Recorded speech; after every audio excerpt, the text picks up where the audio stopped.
Hi, my name is Angel and I've been a registered dietitian since 2012. And right now I'm just going to show you a day in the life of me, a working mom who's trying to prepare some lunches for my kiddos to bring. And what I'm about to show you, I'll actually show you how to modify it for if you have little ones that are, going to daycare as well. Now, as I get ready to show you these things, just a quick disclaimer that all of the information I share with you today is general in nature. It's for general information purposes only. It's not meant to replace any advice or recommendations that have been made by your healthcare provider. If you do have any medical conditions that you require a discussion with for specific guidelines and whatnot, you do want to speak with your healthcare provider. All right, and so for details, you can always visit our website for the full disclaimer there. Okay, so in an earlier live streaming episode, I actually just finished making flaxseed waffles as well as a chia seed jam.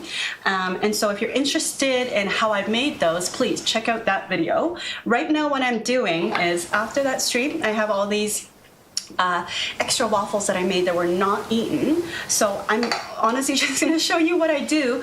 As a working mom, I honestly am so grateful that my kiddos don't mind having a cold lunch.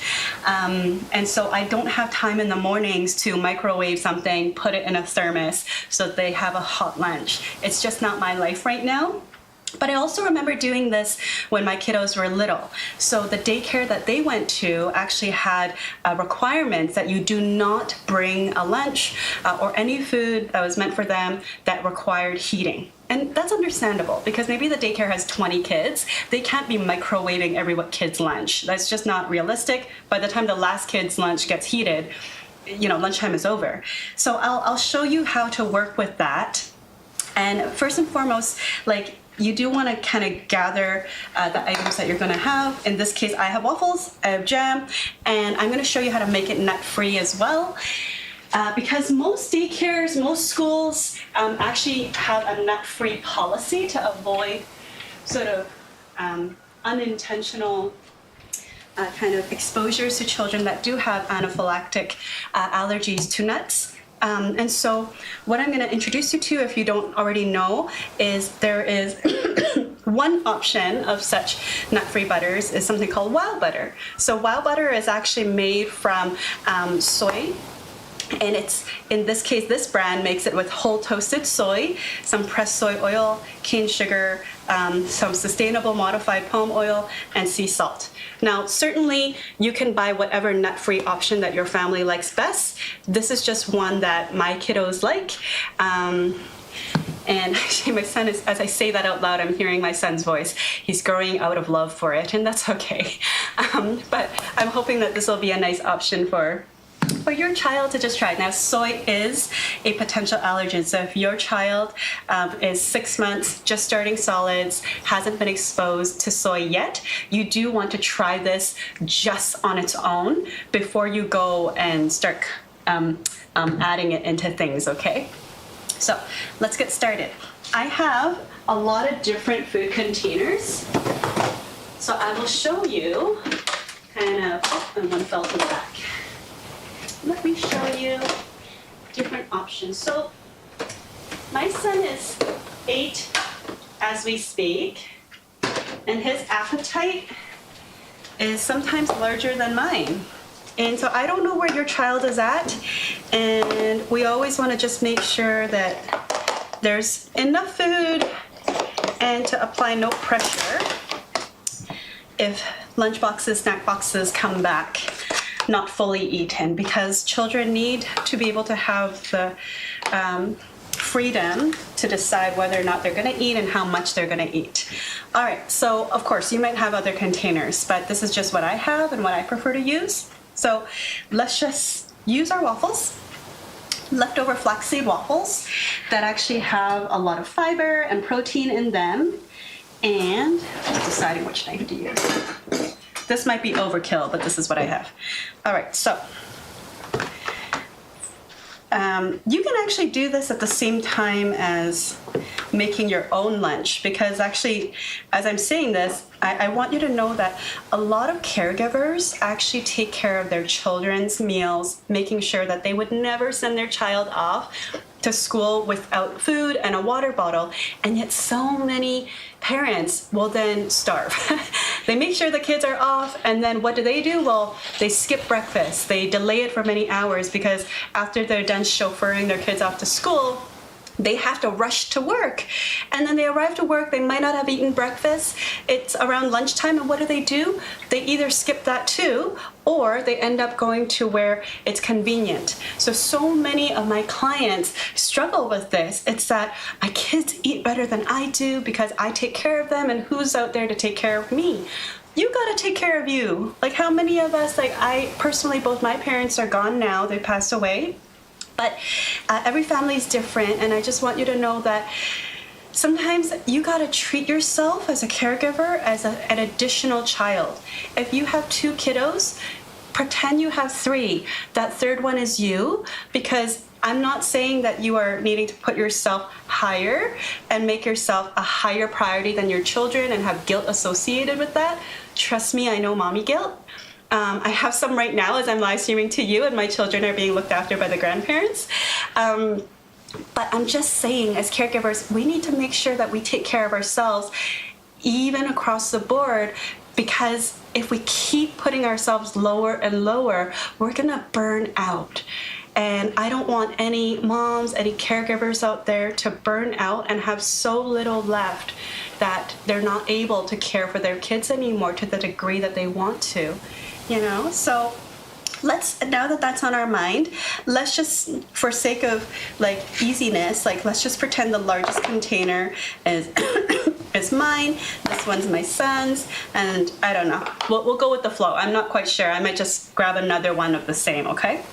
So like for myself, an adult, like maybe I need 2, maybe I feel like 3, I don't know, but to be on the safe side, like maybe I'll give myself kind of 3 pieces.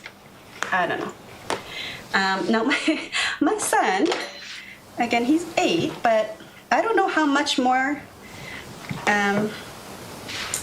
he's gonna eat when he's like a teenager, but sometimes it's like, I'm not trying to judge how much he eats, it's just still surprising, like despite my profession. Okay, so like my son, he might do 2, he might do 3. It kind of depends on how quickly he wants to eat his food and go into the playground to play, you know what I mean? So maybe I'll leave it at that. Now, my daughter, actually, as I'm doing this, like, she might actually prefer to have just 2 pieces, because my daughter, she tends to be a bit of a slower eater, and I don't want to give her pressure, because sometimes that's what she feels, is pressure to finish everything. And she can actually eat things like whole, so I'm just going to leave it like that for her. Okay, now, when they were younger, I actually used containers like these to separate everything. They're smaller. I actually had one that was even smaller. And how I would modify that is, let me just take a piece out of here, is by the time my kiddos went to daycare, like my son was, I think, 11 months old. And my daughter was older, actually. It was pandemic times. But anyways, like for my son at that stage, like I could just cut things up like kind of finger pieces, and I could just like kind of put it like that for him. And over in this cubby, I would put yogurt as well, because for snacks, I try to aim for 2 food groups. So in this case, this would be the whole grains, this would be the protein option, and if it was a meal, then I would aim for 3 to 4 food groups. So in which case I could do this, a yogurt, and plus I might put something else in here like fresh fruit to make the 3. So for example, like right now I've got the leftover waffles here, and that's great, but how am I going to turn this into more complete meal? Well, I do have these lovely fresh pears, and I'm gonna wash them up. So pears are actually one of the highest fiber fruits ever, especially if you eat them with the skin on. There's actually, depending on the size, about 5 grams of fiber in about this tennis size amount. So I keep the skin on for all the edible skins of things. And oh, I'm sorry, I wanted to show you this. Like when you have a pear, the way to check if this is ripe enough is you just go to the stem and you press down. And if the indent kind of stays, it's soft right where the stem is, then it's nice and ripe. If there's a lot of resistance, you can't actually push it down, then it's actually underripe and it's probably not very sweet. Unless you like that, I think I would just wait until when you press down, it's more ripe, so it's more juicy and delicious. So for an adult, I realized I could just bring the whole piece of fruit, but sometimes needing to wash that fruit and maybe not having a kitchen where you are, or maybe you work off-site and you just, like, it's hard enough finding a washroom, let alone a kitchen sink to do things. Like, you just want to make life easy for you. Pretending that, well, why is Starbucks or other places with grab and go so popular? It's because it's already, you peel back that film container, you just gotta have clean hands to eat it. So a lot of times I make picnic style lunches for myself as well as for the kiddos. Okay, so for fresh fruit, of course, I can just chop them into pieces for my own lunchbox. And I would do the same for my school-age children, you know. However much, okay? Like you can work on the portion sizes because you know your kids and yourself the best. So I'm just kind of showcasing like what you could do. Now, even for daycare, like for an 11-month-old or whatnot, like they could totally do this, right? But what if your child was a little bit younger? Well, when they're a little bit younger, you might actually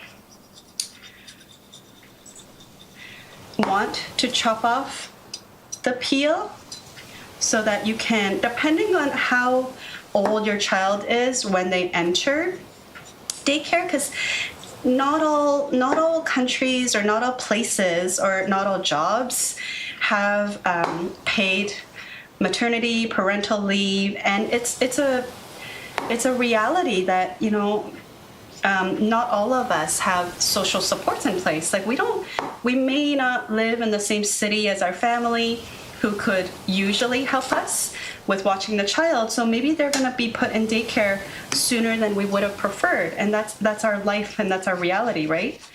Now, assuming that your child needs to be put in earlier before they're ready to have more textures and whatnot, like perhaps removing the skin, because skins can be hard for younger ones, like maybe they're only like 6 to 9 months old, or you know, maybe they just simply, maybe they're older but they simply don't have that developmental skill yet for safety wise to have the edible skins just yet. Like what you can do is you can modify the texture. So pretending that your child is okay now with a mince texture, then you can just fine chop the pear.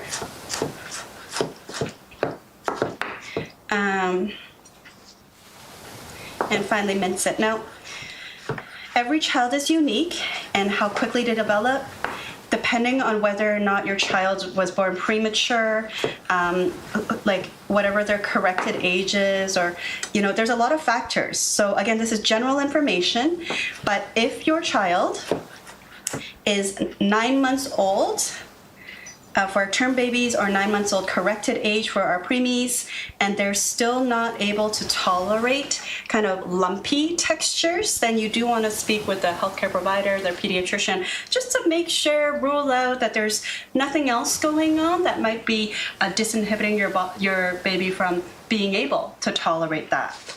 Now, this is kind of a lumpy mince texture, and you could totally add that because a child care center that's licensed to care for a child that young would be able to help feed a little bit here if your child is able to self-feed with their hands or using a baby spoon. Like, that's all right, you know, so you can put it into a little container like that, and you could do the same thing for the waffles. You know, if you are doing baby-led weaning and the child care center is able, you can just use a different container, and you can actually do this, like just make sure that the waffles are kind of cut to a 2-finger length, width, with enough for the baby to kind of grab and bring to their hand. And you can notice that these, I would remove the skin, and again, kind of chopping it to that degree, and your baby-led weaning baby could actually, you know, handle that. It could be wherever just your baby's developmental abilities are.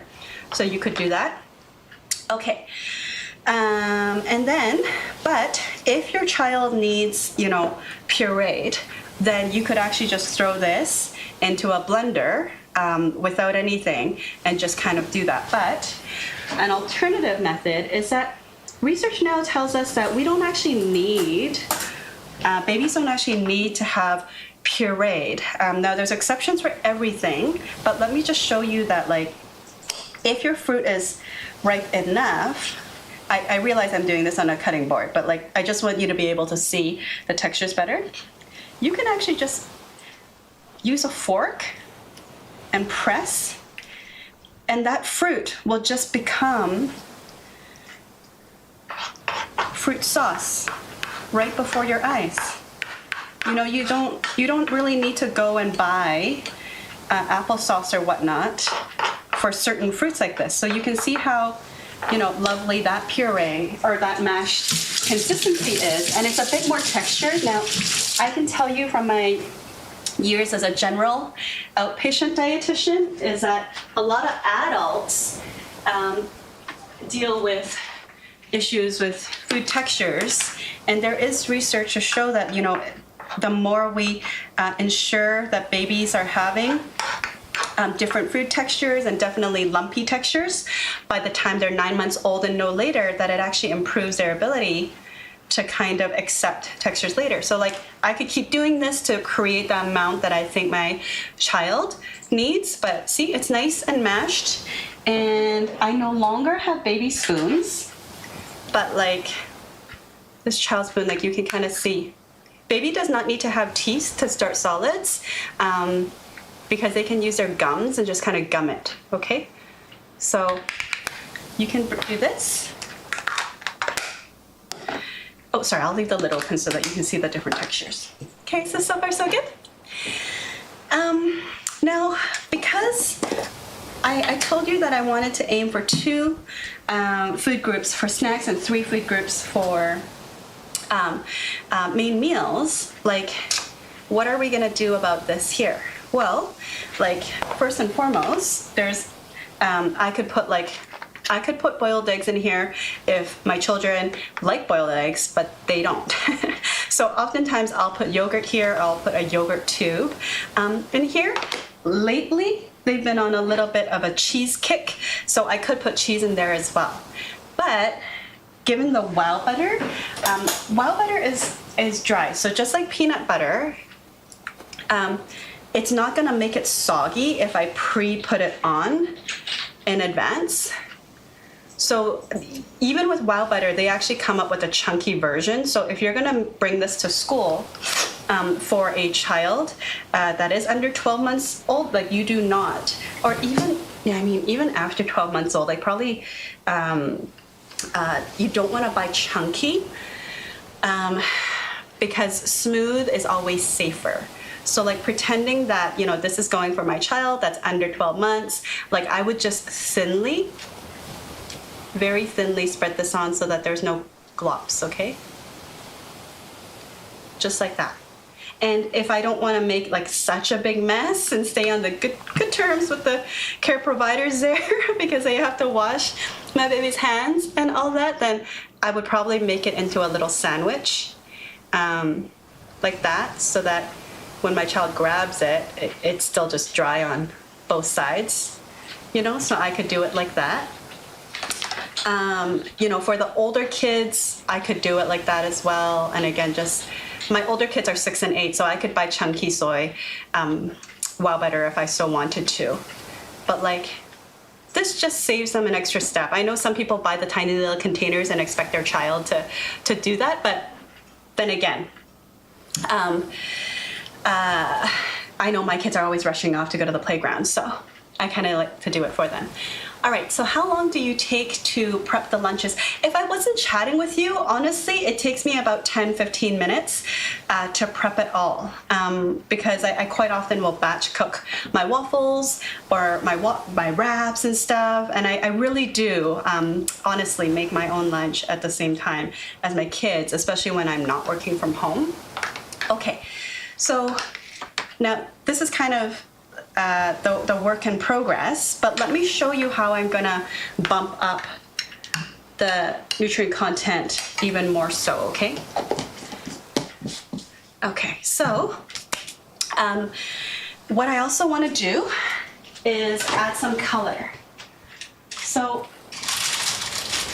even if your child, or even if your child doesn't eat this normally, I encourage you to still put something like this into their lunch or their snack box, so long as they're not allergic, just so that there's an exposure. Now, exposure doesn't equal putting it in their mouths. That's not what this is about. When we say, children or adults need exposure to a certain food X number of times before they're willing to accept it, it doesn't mean that 20, 30 times later that something magical happens and then they're just going to eat it and love it and ask you to make more of it. But it does mean that we simply need to give kids the chance to be exposed to foods that are nutrient dense for them. Because if you imagine how many times are children exposed to kid-friendly foods like hot dogs, pizza, pop, juice boxes, and all that stuff. The repeated exposure builds familiarity. We're simply saying there's no good food or bad food, but let's even the playing field and offer more exposure to things as well. So first and foremost, make a pact with yourself. You're gonna not be upset if these things come home untouched, because that's not what this is about. This is about giving your child the opportunity to choose it. It's their responsibility to choose it at all or how much they're gonna have. So I'm gonna just throw a bit of this into their lunchbox, into my lunchbox. I know the white part actually bothers my daughter. So sometimes I'll give her a little bit just to challenge her acceptance level, or at least to witness it and be exposed to it, like I said. But then I'll do it like that. Now, babies that are under 12 months old should not have raw vegetables, so that's why you didn't see me kind of put it over here. And why is this nutrient dense for children and babies is that the nutrition in this case for children is that there's extra fiber. So sometimes what happens to babies that are just entering daycare or a school environment, it's that they get so stimulated by all the new that they're just so distracted and curious and wonderfully captivated by this new environment, new people, and new everything. And it may actually cause them to eat less. But sometimes as caregivers, we then worry because most of the food is not eaten, or they start developing maybe some mild constipation because their food intake goes lower, and as a result, their fiber intake goes lower. Maybe they're so distracted and engaged at other things at school that they even forget to drink their water. Now, these are all issues that are, of course, important to address, but know that in a lot of cases, these issues resolve themselves as they get more and more familiar with the environment. It feels like maybe a secondary home, and then they just kind of relax, just like they relax at home, and are able to participate more in the eating. So by giving them nutrient-dense foods like these flaxseed waffles that are rich in fiber, as well as omega-3s, and as well, if you so wanted to, Like, of course, there's fiber and vitamin C and other nutrients in the fruits and veg. You can even bump up the fiber content and the omega-3 content. That's really great for vision and brain development of babies and children and for adults by adding some of this chia seed jam. Again, nut-free. So for your child that might be a bit older, it's okay if there's still kind of lumpy bits. Like there's some blueberries in this chia seed jam that didn't quite, break down when we were making it. For a younger child, you definitely want to avoid having that because you don't want whole fruits or whole round fruits that become a choking hazard. So you want to I'm going to open this one up. And it would be like almost like a peanut butter sandwich, but in this case, a nut-free wild butter kind of sandwich. And just thinly spread that. And there's no added sugar in this. You can go to the other live pre-recording and see that this chia seed jam doesn't have added sugar in it unless you want to add some. Okay? So that's how we're packing in a lot of nutrition there. And so then like here, like if I so wanted for myself, again, I can add like something else on top, but pretending that these are all completed, I would then just kind of close it up. Had I put something perishable in here, like a yogurt tube, I would add a ice pack. But in this case, like the weather's been warming up for us here locally in Vancouver. So what I'm choosing to do is I'm going to show you. Is I'm choosing to give them a frozen yogurt tube. And when I put things in their lunch kit, like my kids are old enough that they'll kind of decide if they're going to have that as part of their recess or part of their lunch. But like yogurt tubes, I pulled them out of the freezer, obviously. Like you can buy them in the fridge section. And the one that I buy is quite low in added sugar. So it's got 5 grams of added sugar per entire tube. 4 grams of sugar equals 1 teaspoon. And the World Health Organization is trying to recommend that children and adults keep added sugar to less than 6 teaspoons a day. So am I okay that this has a little added sugar? Absolutely. So if it was still refrigerated, I could just bend it and then put it in, and we could do it like that. But frozen is great. Like honestly, you don't have to do anything. You bring it home, you toss it. I just like, because we use so much of it, I just put it into a freezer bag, and I have all these different flavors. So what I'm gonna do is I can just pair this with whatever else I prepared for them, and just add that. Maybe I'll grab another container and pack some like tortilla chips or whatnot to give them variety. Those are all quick items that I can piece together in the morning with very little time. So I guess that's kind of our life and my kind of thoughts on this today, but let me know in the comments if you have meal ideas that you want me to do, or that you're exploring, or maybe that your school or your daycare is putting restrictions on what you can bring. And if I can help you solve that issue, I'd be more than happy to. So do let me know. But yeah, this is kind of how we can get that together. Now, I realize that maybe you're thinking, well, how could I, bump this up and add other things? Like if you so wanted to, you could totally like boil up some eggs, like I said, for yourself. And you could even boil some eggs and then mince that up and put that like in another little container and send that off. But I'm hoping that this gives you sort of a general idea of another option you can make at home. So we are done. Now I know that took about 30 minutes or so, a little bit over, but let me just show you one last thing. Okay, so water is the best choice when it comes to what you prepare as a fluid for your kids. And so you definitely want to encourage your children to just choose water between meals. Contrary to what some people might believe, I know this is a wine bottle. I just like the look of it, and I just repurpose it into a like a water container, okay? So just to make that crystal clear, this is water.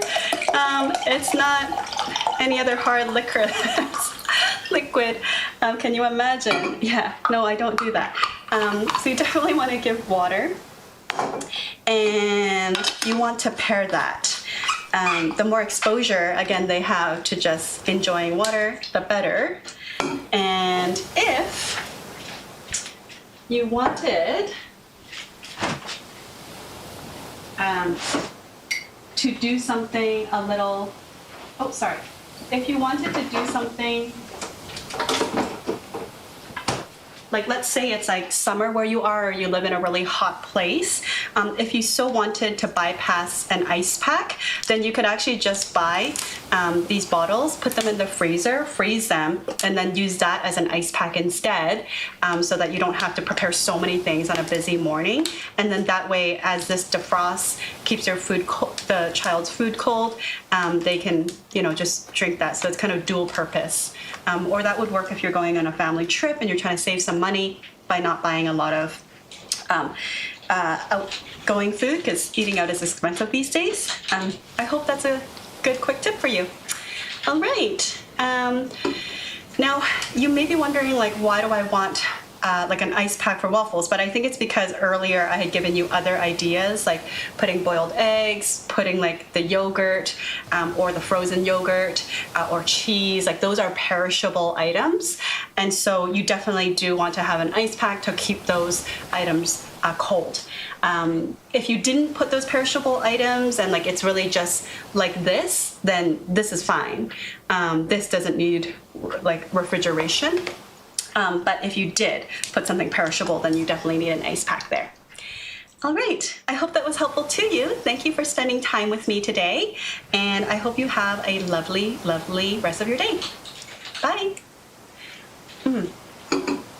And as I'm cleaning up, come back for more videos like this. I'm going to be live streaming a little bit more often. If the time doesn't work for you, please join us on please watch previously recorded options on our channel. I'd love to see more of you. Thank you.